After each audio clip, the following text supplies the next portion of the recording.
안녕하세요. 네, 슬기로운 피부연구소 최지현 원장입니다. 네, 최성현 원장입니다. 반갑습니다. 짝짝짝. 자, 오늘의 주제는 다들 고민 많으실 겁니다. 모공에 대한 얘기를 한번 해볼까 해요. 그래서 모공을 줄일 수 있는 관리법 혹은 모공을 줄일 수 있는 치료법에 대해서 오늘 정리를 해서 말씀드릴까 합니다. 그런데 알고 계셔야 할 게 있어요. 뭐냐면 바깥에 나가면 사실 모공에 좋아지는 화장품, 모공에 좋아지는 팩트라 그래야 되나요? 이런 거 굉장히 많잖아요. 제가 말씀드릴게요. 그거 하나도 효과 없습니다. 뭐 예전에 그런 거 있었잖아요. 뭐 화산송이, 그런 거 모공 효과 없습니다. 뭐 이런 거, 모공 청소 이런 것. 그러니까 궁극적으로 모공을 치료하는데 그런 것들은 효과가 없습니다. 오히려 나빠질 수도 있습니다.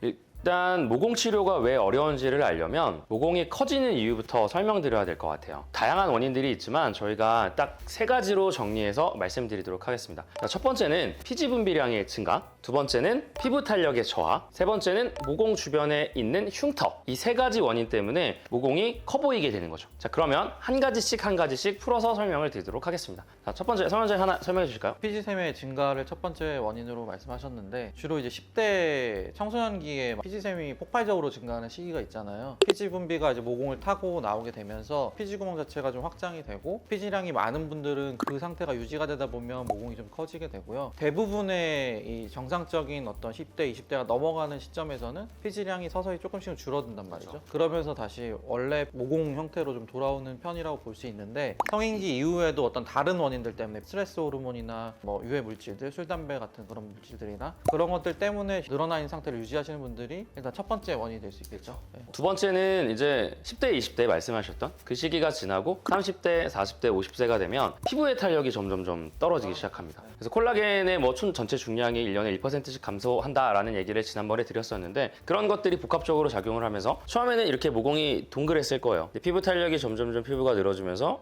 이렇게 세로 모공이라고도 표현을 하는데, 그렇게 모공이 좀 길어 보이고 커 보이는 현상이 피부 탄력의 저하 때문에 나타나게 되는 거죠. 자, 세 번째 말씀해 주실까요? 세 번째는 주로 모공이라고 하는 것들이 단순하게 늘어났다 돌아왔다 하는 힘뿐 아니라 그 구멍을 중심으로 해서 생기는 염증 반응을 통해서 나중에 이제 흉터화 되는 거죠. 그래서 그렇게 동글동글한 형태가 많이 분포해 있는 분들은 단순하게 모공이 커져 있다기보다는 모공 주변으로 생겨 있는 흉터라고 보시는 게 더 정확한 표현일 것 같아요. 그래서 그렇게 동그란 상태의 그런 구멍들이 많이 보이는 분들은 흉터 치료가 또 이제 필요할 수 있겠죠. 이제 모공 주변에 이제 우리 자외선 노출이나 이런 것들 많이 받다 보면 색소들이 생기기 시작하잖아요. 그럼 구멍 주변으로 이렇게 색소 침착이 있는 거예요. 주변이 어두워지게 되면 모공이 더 커 보이고 깊어 보이는 어떤 현상이 생기게 되는 거죠. 그래서 그런 것들이 복합적으로 작용을 하다 보니까 되게 다양하잖아요. 그리고 그 다양한 게 동시에 옵니다. 모공 치료가 그래서 어려운 것 같아요, 저는.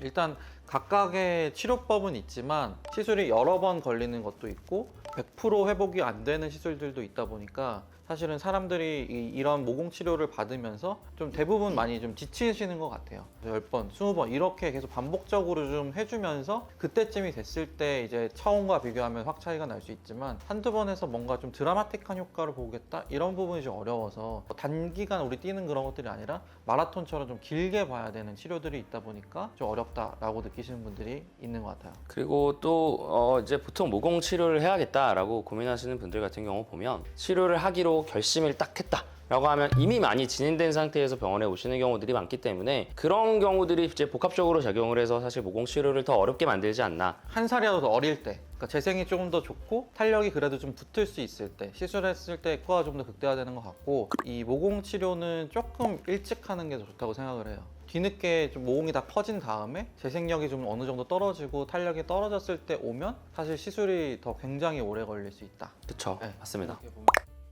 아까 우리 성 원장님 말씀해 주셨던 것처럼 조금 젊었을 때 화장품 내지는 바르는 연고로 도움이 될 만한 것들은 사실 있어요. 예를 들면 스티바이라든지 레티놀 성분이 들어간 그런 화장품들은 도움이 돼요. 왜냐면 레티놀이 들어간 성분들은 피부에 이제 잔주름을 개선시켜주는 효과가 있거든요. 그럼 잔주름이 개선된다는 건 피부 탄력을 약간 증가시켜주는 효과가 있고, 모공이 많이 늘어나거나 많이 커져 있지 않다면 충분히 모공이 늘어나는 걸 예방해 줄 수 있는 그런 효과가 있을 수 있고요. 근데 제가 아까 말씀드렸던 건 코팩 같은 거 되게 많이 나와 있잖아요. 그래서 이제 어떤 로션 같은 거를 바르고 코에다 팩 붙여서 블랙헤드를 뽑아냅니다. 그런 이제 화장품들이 많은데, 이 피지를 물리적 자극으로 이렇게 빼내면서 사실 모공을 더 커지게 만들 수 있거든요. 그래서 그런 것들이 사실 좋지 않은 영향을 끼칠 거고, 또 뭘 얼굴에 자꾸 바르잖아요. 모공을 좁아 보이게 할 수 있는 뭔가를 바르게 되면 모공을 오히려 막게 돼요.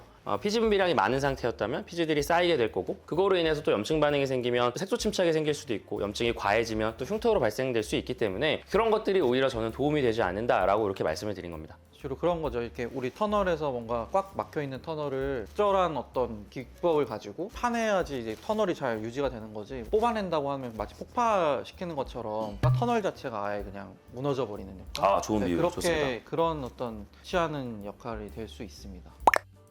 그러면 이제 치료법을 알아볼 시간이 된 것 같아요. 제가 아까 앞에서 3가지 원인 말씀드렸잖아요. 첫 번째가 피지의 분비량이 증가하는 상황 때문에 생기는 모공의 커짐, 두 번째는 피부 탄력이 저하되면서 생기는 모공의 커짐, 세 번째는 모공 주변으로 생기는 여러 흉터들, 그런 것들 때문에 모공이 커 보이는 이 3가지 원인을 저희가 말씀을 드렸는데 그 3가지 원인의 해결책을 하나하나씩 파헤쳐 보도록 하겠습니다. 자, 첫 번째 원인 얘기해 주실까요? 첫 번째 이제 피지샘의 증가에 대한 것들을 억제하려면 첫 번째 먹는 약을 사용하거나 레이저 시술을 해볼 수 있어요. 먹는 약은 이제 이소트레티노인이라고 하는 피지샘을 좀 억제해주는 약을 사용하면 효과가 좀 있을 수 있고, 레이저 같은 경우는 저희가 많이 사용하는 것들은 골드 PTT 이런 걸 사용하는데 그렇게 레이저를 파괴해주는 시술이 있을 수가 있습니다. 두 번째는 탄력이잖아요. 뭐 대표적으로 피부층 자체를 좀 타이트니 시켜줄 수 있는 어떤 고주파 장비들, 대표적으로 써마지 같은 것들을 하면 좋을 것 같고 좀 비싸잖아요. 그럼 조금 저렴하게 할 수 있는 것들도 사실 굉장히 많습니다. 대표적으로 뭐 제너시스 레이저라고 하는 열을 가하는 레이저들도 해볼 수 있을 거고요. 진짜 진피층에다가 콜라겐을 재생할 수 있는 물질들을 넣는 시술들도 우리 굉장히 많이 하잖아요. 스컬트라나 주베룩 같은 시술들도 이런 탄력을 올려주는데 도움이 굉장히 될 수 있죠. 그거 외에도 피부과에서 할 수 있는 각종 리프팅 장비들, 콜라겐을 재생시켜줄 수 있는 여러 스킨 부스터들, 그런 것들을 하시면 굉장히 도움 될 것 같아요. 대부분의 어떤 시술들이 콜라겐 재생, 우리 탄력을 바탕으로 하고 있기 때문에 도움이 될 수 있죠. 자, 세 번째 말씀해 주시죠. 모공 흉터라고 말씀드렸는데 전통적인 방법으로는 이제 피부층에다가 레이저를 통해서 약간 깎아내면서 재생시켜주는 방법, 이제 프락셀 같은 게 될 수도 있고 화학적인 뭐 도트필 같은 것도 있을 수 있고요. 이제 피부 안쪽에 이제 콜라겐 촉진할 수 있는 성분을 쏴주는 주베룩을 사용해주거나 시술 방법으로는 우리 큐어젯이라고 해서 바늘이 없는 상태에서 피부 안쪽을 뚫고 들어가면서 이제 피부를 흉터를 채워주는 시술, 이런 것들이 있을 수 있고요. 또 뭐가 있죠? 예전에는 이제 표면부터 깎아내는 치료를 했다면 요새는 표피는 조금 살리고 진피층 안에다가 레이저로 구멍을 탁 내는 거예요. 강하게 샥을 딱 줘서 그 구멍이 상처를 낸 거잖아요. 그 상처가 점점점 회복되면서 콜라겐 같은 탄력 섬유들이 이제 만들어지는 거죠. 그러면 이제 피부의 모공 흉터도 좋아지면서 탄력도 같이 좋아지는 그런 효과가 있습니다. 프락셀이 좀 발전된 형태로 그렇죠. 보면 되겠죠? 네. 그러니까 뭐 저는 이제 정확한 진단하는 게 중요한 것 같아요. 선생님 저 모공이 커져서 모공 좁히는 시술하러 왔어요라고 하는데 막상 진단기를 찍어보면 피지 분비량이 엄청 많은 사람들이 있어요. 근데 그분이 원하시는 건 탄력 시술을 원하시는 경우들도 많거든요. 그러면 그 전에 사실 피지 분비량을 억제시켜줄 수 있는 치료를 선행하는 게 맞는 거죠. 그런 식으로 어찌됐건 병원에 와서 의사와 상담을 하고 정확하게 내가 모공이 커진 이유가 뭔지를 파악하는 게 저는 더 중요하다고 생각합니다. 실제로 또 저희들은 이제 피지 분비량 자체를 정확하게 절대치를 진단할 수 있기 때문에 이 피부가 정말 그 지성 피부고 유분 분비가 정말 어느 정도인지도 측정할 수 있고, 그래서 거기에 맞는 치료를 또 저희가 할 수 있죠. 저희 피부 진단기 편을 보시면 됩니다. 뭐 예를 들어서 이제 저희가 상담을 합니다. 근데 진단기를 찍었더니 피지 분비량의 절대량도 증가되어 있고 모공도 실제로 커지고 탄력도 좀 처져서 모공이 늘어져 있는 분들이 있습니다. 그러면 보통은 피지 분비량을 줄이는 치료를 먼저 하게 되겠죠. 그래서 이분이 아까 말씀하셨던 이소티논이라는 약을 복용할 수 있는 상황인지를 먼저 파악하고요. 장기 복용해야 되는 약이잖아요. 그리고 또 이제 가임기 여성은 사실 복용하면 안 되는 약이고 뭐 여러 요인들을 고려를 해서 이분이 약을 먹을 수 있는지 아닌지도 파악을 하고 레이저 치료를 하고 싶은지 안 하고 싶은지 선호도도 사실 다 파악하고 치료를 시작하는 편입니다. 어찌됐건 피지 분비량을 줄이는 치료를 먼저 하게 되고요. 실제로 진단기를 또 다시 한번 찍죠. 그래서 이제 실제로 유분 수치가 많이 줄었다라고 하면 그때부터는 탄력을 올릴 수 있는 시술들을 합니다. 여러 요인들을 사실 고려하는 것 같아요.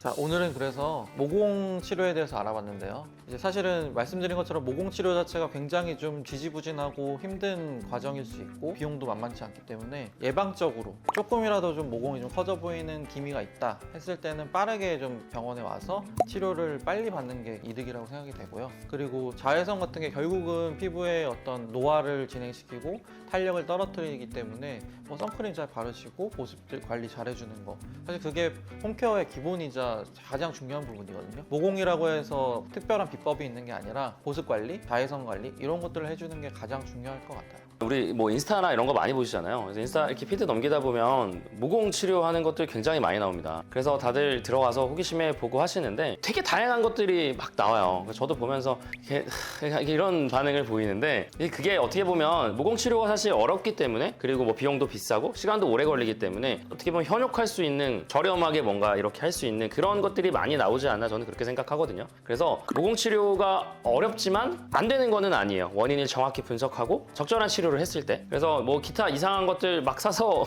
하시기보다는 집에서 간단하게 예방할 수 있는 그런 것들을 하면서 실제로 모공이 늘어졌을 경우에는 병원에서 적절한 치료를 받으시는 게 가장 적합하지 않을까요? 이제 저 모공 치료를 그래서 예방적으로 잘 열심히 하라고 말씀드렸는데 이게 병원에 자주 오시는 분들 보면 모공에 집중하지 않더라도 뭐 색소 치료를 하면서 기본적인 모공 레이저나 이런 것들을 사용을 하게 되거든요. 그래서 그런 분들 보시면은 신경 쓰지 않아도 좋아지게 되는데 그분들이 보통 말씀하시는 게 화장하실 때 그런 낀다고 하나요? 모공에 끼어 있는 그런 부분들이 서서히 줄어드는 게 느껴진다고 하시거든요. 꼭 그 모공에 집중할 수 있는 어떤 그런 치료를 하지 않아도 개선 과정을 느끼신단 말이죠.